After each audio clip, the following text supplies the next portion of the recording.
அனைவருக்கும் வணக்கம். கடம்பூர் மாளிகையை நோக்கி சென்ற நம் நாயகன் வந்தியத்தேவன் என்ன செய்தான் பார்க்கலாம் வாங்க.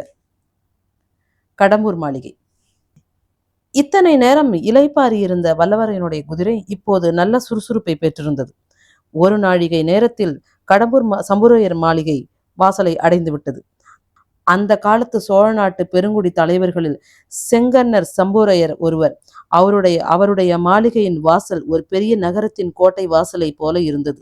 வாசலுக்கு இருபுறத்திலும் எழுந்த நெடுஞ்சுவர்கள் கோட்டை சுவர்களைப் போலவே வளைந்து சென்றன. கோட்டை வாசலில் யானைகளும் குதிரைகளும் ரிஷபங்களும் அந்த மிருகங்களை எல்லாம் பிடித்து கட்டுவோரும் தீனி வைப்போரும் தண்ணீர் காட்டுவோரும் ஆங்காங்கே தீவர்த்தி தூக்கி பிடித்து வெளிச்சம் போடுவோரும் தீவர்த்திகளுக்கு எண்ணெய் விடுவோருமாக ஒரே கோலாகலமாயிருந்தது. இதையெல்லாம் பார்த்து வல்லவரையன் உள்ளத்தில் சிறிது தயக்கமும் துணுக்கமும் ஏற்பட்டன. ஏதோ இங்கே பெரிய விசேஷம் ஒன்று நடைபெறுகிறது, இந்த சமயத்தில் நாம் வந்து சேர்ந்தோமே என்று எண்ணினான். நடக்கும் விசேஷம் என்னவென்பதை பார்த்து தெரிந்து கொள்ளும் ஆவலும் ஒரு பக்கம் பொங்கிக் கொண்டிருந்தது. கோட்டை வாசற் கதவுகள் திறந்துதான் இருந்தன. ஆனால் திறந்திருந்த வாசலில் வேல் பிடித்த வீரர்கள் சிலர் நின்று கொண்டிருந்தார்கள். அவர்களை பார்த்தால் யமக்கிங்கரர்களைப் போல தெரிந்தது. தயங்கி நின்றால் தன்னை அவர்கள் நிறுத்தி விடுவார்கள் என்றும் தைரியமாக குதிரை விட்டுக்கொண்டு உள்ளே போவதுதான் உசிதம் என்றும் அந்த வீரவாலிபன் எண்ணினான். அந்த எண்ணத்தை உடனே காரியத்தில் நிறைவேற்றினான். ஆனால் என்ன ஏமாற்றம்! குதிரை கோட்டை வாசலை அணுகியதும் வேல் பிடித்த வீரர்கள் இருவர் தங்கள் வேல்களை குறுக்கே நிறுத்தி வழிமறுத்தார்கள். இன்னும் 4 பேர் வந்து குதிரையின் தலைக்கயிற்றை பிடித்து கொண்டார்கள். அவர்களில் ஒருவன் வந்தியத்தேவனை உற்று பார்த்தான்.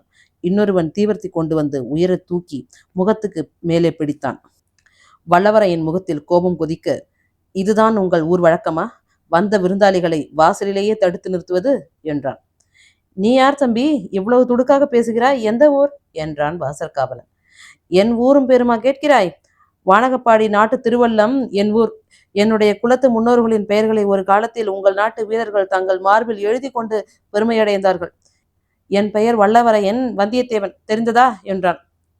இவ்வளவையும் சொல்வதற்கு ஒரு கட்டியக்காரனையும் கூட அழைத்து வருவதுதானே என்றான் காவலர்களில் ஒருவன். இதை கேட்ட மற்றவர்கள் சிரித்தார்கள். நீ யாரா இருந்தாலும் இனி உள்ளே போக முடியாது. இன்றைக்கு வரவேண்டிய விருந்தாளிகள் எல்லாம் வந்தாகிவிட்டது. இனிமேல் யாரையும் விட வேண்டாம் என்று எஜமானின் கட்டளை என காவலர் கூறினார். ஏதோ வாக்குவாதம் நடக்கிறதை பார்த்து கோட்டைக்குள்ளே சற்று தூரத்தில் நின்ற சில வீரர்கள் அருகில் வந்தார்கள். அவர்களில் ஒருவன், அடே, நாம் அங்கே திருவிழா கூட்டத்தில் விரட்டியொடித்தோமே, அந்த குருதை போல இருக்கிறதே என்றான். இன்னொருவன், கழுதை என்று சொல்லடா என்றான். கழுதை மேல் உட்கார்ந்திருக்கிறவன் என்ன விரைப்பாக உட்கார்ந்திருக்கிறான் பாருடா என்றான் மற்றொருவன். வல்லவரையின் காதில் இந்த சொற்கள் விழுந்தன. அவன் மனதிற்குள், என்னத்திற்கு வீண் வம்பு, திரும்பி போய்விடலாமா, அல்லது இளவரசர் ஆதித்த கரிகாலரின் முத்திரை பதித்த இலச்சினை மோதிரத்தை அவர்களிடம் காட்டிவிட்டு உள்ளே போகலாமா என்ற யோசனை தோன்றியிருந்தது. வடதிசை படையின் மாதண்ட நாயகராகிய இளவரசரின் இலச்சினையை பார்த்துவிட்டு தன்னை தடுக்கக்கூடியவர்கள் வடபண்ணையிலிருந்து குமரிமுனை வரையில் யாரும் கிடையாதல்லவா? இப்படி அவன் மனதிற்குள் விவாதித்து கொண்டிருந்த போதுதான் பழுவேட்டரையர் ஆட்களின் கேலி பேச்சு அவன் காதில் விழுந்தது. உடனே என்ன செய்ய வேண்டும் என்று முடிவு செய்து கொண்டான். குதிரையை விடுங்கள், திரும்பி போகிறேன் என்றான். தடுத்த வீரர்கள் குதிரையின் முகக்கயிற்றை விட்டார்கள். குதிரையின் அடிவயிற்றில் வந்தியத்தேவன் தன் 2 கால்களினாலும் ஒரு அழுத்து அழுத்தினான். அதே நேரத்தில் உடைவாளை உரையிலிருந்து உருவி எடுத்தான். பின்னால் ஒளியுடன் கண்ணை பறித்த அந்த வாள் சுழன்ற வேகத்தினால் அவனுடைய கையில் திருமாலின் சக்கராயத்தை வைத்துக்கொண்டு சுழற்றுவது போல வழியிலிருந்த வீரர்கள் திடீர் திடீரென்று கீழே விழுந்தார்கள். வேல்கள் சடசடவென்று அடித்து கொண்டு விழுந்தன. வம்பு பேசிய பழுவூர் வீரர்களின் பேரில் குதிரை பாய்ந்தது. இந்த மின்னல் தாக்குதலையும் சிறிதும் எதிர்பாராத வீரர்கள் நாற்புறமும் சிதறி சென்றார்கள். இதற்குள் வேறு பல காரியங்கள் நிகழ்ந்துவிட்டன. கோட்டை கதவுகள் தடால் தடால் என்று சாத்தப்பட்டன. பிடி பிடி என்று கூக்குரல்கள் எழுந்தன. வேல்களும் வாள்களும் உராய்ந்து கிளாங் கிளாங் என்று ஒலித்தன. திடீரென்று அபாயம் அறிவிக்கும் முரசு படம் படம் என்று முழங்கிற்று. வந்தியத்தேவன் குதிரையை சுற்றிலும் வீரர்கள் வந்து சூழ்ந்து கொண்டார்கள். 20, 30, 50 பேருக்கு மேலேயே இருக்கும். குதிரையின் மேலிருந்த வந்தியத்தேவன் பாய்ந்து தரையில் குதித்தான். கையில் இருந்த வாளை சுழற்றி கொண்டே, கந்தமாரா கந்தமாரா, உன் ஆட்கள் என்னை கொல்கிறார்கள் என்று கத்தினான்.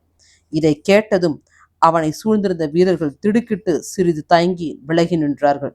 அச்சமயம் மாளிகையின் மேல்மாட முகப்பிலிருந்து, "அங்கே என்ன கூச்சல்? நிறுத்துங்கள்!" என்ற ஒரு இடி முழக்க குரல் கேட்டது. அந்த குரல் கேட்ட இடத்தில் 7-8 பேர் நின்று கீழே நடப்பதை பார்த்து கொண்டிருந்தனர். "எஜமா, யாரோ ஒரு ஆள் காவலை மீறி புகுந்து விட்டான். சின்ன எஜமான் பெயரை சொல்லுகின்று கூவுகிறான்" என்று கீழே இருந்த ஒருவன் சொன்னான். "கந்தமாறா, நீ போய் கலவரம் என்னவென்று பார்." இவ்விதம் மேல் மாடத்திலிருந்து அதே இடிமுழக்க குரல் சொல்லிற்று. அந்த குரலுக்கு உடையவர்தான் செங்கண்ணர் சம்புவரையர் போலும் என்று வந்தியத்தேவன் எண்ணினான். அவனும் அவனை சுற்றியிருந்த நின்ற வீரர்களும் சிறிது நேரம் அப்படியே நின்று கொண்டிருந்தார்கள். "இங்கே என்ன ஆர்ப்பாட்டம்?" என்று ஒரு இளங்குரல் கேட்டது. அந்த குரல் கேட்ட இடத்தில் நின்றவர்கள் விலகிக்கொண்டு வழி ஏற்படுத்தினார்கள். வாலிபன் ஒருவன் அந்த வழியாக விரைந்து வந்தான். கையில் பிடித்த கத்தியை லேசாக சுழற்றி கொண்டு சூரசம்ஹாரம் செய்த சுப்பிரமணியரை போல நின்று வந்தியத்தேவனை ஒரு கணம் வியப்புடன் நோக்கினான். "வல்லவா, என் அருமை நண்பா, உண்மையாவே நீதானா?" என்று உணர்ச்சி ததும்ப கூவிக்கொண்டு ஓடிச் சென்று வல்லவரனை அந்த இளைஞன் கட்டி தழுவி கொண்டான். "கந்தமாறா, நீ படித்து படித்து பல தடவை சொன்னாயே என்று உன் வீட்டுக்கு வந்தேன். வந்த இடத்தில் எனக்கு இத்தகைய வீர வரவேற்பு கிடைத்தது" என்று வந்தியத்தேவன் தன்னை சுற்றி நின்றவர்களை சுட்டி காட்டினான். அவர்களை பார்த்து, "சி, முட்டாள்களே, போங்களடா, உங்கள் அறிவு உலக்கை கொழுந்துதான்" என்றான் கந்தமாறன். கந்தமாறன் வந்தியத்தேவனின் கையை பிடித்து கொண்டு இழுத்து கொண்டு போனான். அவனுடைய கால்கள் தரையில் நில்லாமல் குதித்து கொண்டே இருந்தன. அவனுடைய உள்ளமும் துள்ளி குதித்தது. யவ்வன பிராயத்தில் உண்மையாக உள்ளம் ஒன்றுபட்ட ஒரு நண்பன் கிடைத்தால் அதை காட்டிலும் ஒருவனை பரவசப்படுத்தக்கூடியது வேறென்ன உண்டு? ஆம், காதல் என்பது ஒன்று இருக்கத்தான் செய்கிறது. ஆனால் காதலில் இன்பமும் குதூகலமும் எத்தனை உண்டோ அதைவிட அதிகமான துன்பமும் வேதனையும் உண்டு.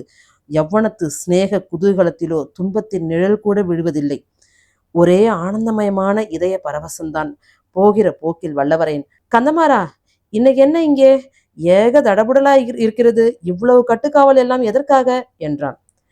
"இன்றைக்கு இங்கே என்ன விசேஷம் என்பதை அப்புறம் விவரமாக சொல்கிறேன்.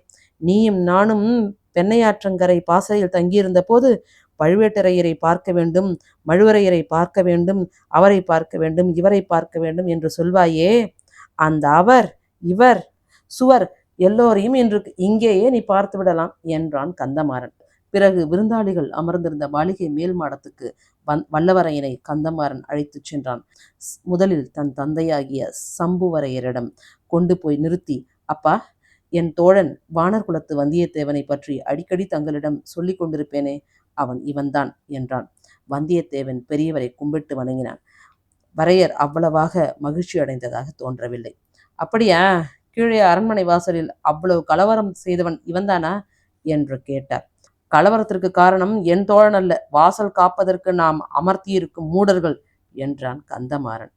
"இருந்தாலும் இன்றைக்கு தினம் பார்த்து, அதுவும் இருட்டு அரை ஜாமத்திற்கு பிறகு, இவன் இவ்வளவு ஆர்ப்பாட்டத்துடன் வந்திருக்க வேண்டியதில்லை" என்றார் சம்புவரையர். கந்தமாறவேலின் முகம் சுருங்கிற்று. மேலும் தந்தையுடன் வாதமிட அவன் விரும்பவில்லை. வந்தியத்தேவனை அப்பால் அழைத்துச் சென்றான். வந்திருந்த விருந்தாளிகளுக்கு மத்தியில் நடுநாயகமாக ஒரு உயர்ந்த பீடத்தில் அமர்ந்திருந்த பழுவேட்டரையரிடம் அழைத்து போய், "மாமா, இவன் என் ஆருயிர் நண்பன் வந்தியத்தேவன். வானர் பேரரசர் குலத்தவன். இவனும் நானும் வடபெண்ணக்கரை பாசறையில் எல்லை காவல் புரிந்து கொண்டிருந்தோம். அப்பொழுதெல்லாம் வீராதி வீரர் பெரிய பழுவேட்டரையரை பார்க்க வேண்டும் என்று ஓயாது சொல்லி கொண்டிருப்பான். பழுவேட்டரையர் திருமேனியில் 64 போர்க்காயங்கள் இருப்பது உண்மைதானா என்று கேட்டுக்கொண்டிருப்பான். ஒரு நாள் நீயே எண்ணி பார்த்துக்கொள் என்று நான் சொல்லுவேன்" என்றான். பழுவேட்டரையர் சுருங்கிய முகத்துடன், "அப்படியா தம்பி? நீயே எண்ணி பார்த்தால் ஒழிய நம்ப மாட்டாயோ? அவ்வளவு அவநம்பிக்கையா உனக்கு? வானர் குலத்தை காட்டிலும் வேறு குலத்தில் வீரம் இருக்க முடியுமா என்ற சந்தேகமோ?" என்றார். தோழர்கள் இருவருமே திடுக்கிட்டு போனார்கள். தோத்திரமாக சொன்னதை இப்படி இவர் குதர்க்கமாக எடுத்துக் கொள்வார் என்று எதிர்பார்க்கவில்லை. வந்தியத்தேவனுடைய மனத்தில் எரிச்சல் குமுறியது.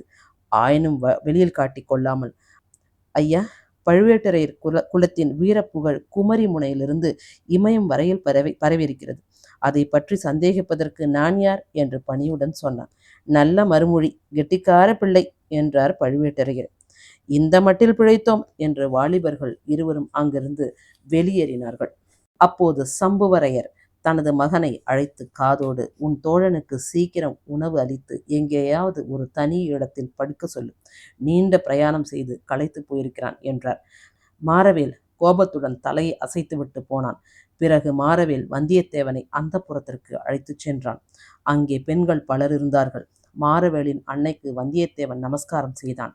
அவளுக்கு பின்னால் கூச்சத்துடன் மறைந்திருக்கும் பெண்தான் கந்தமாறனின் சகோதரியா இருக்க வேண்டும் என்று ஊகித்து கொண்டான்.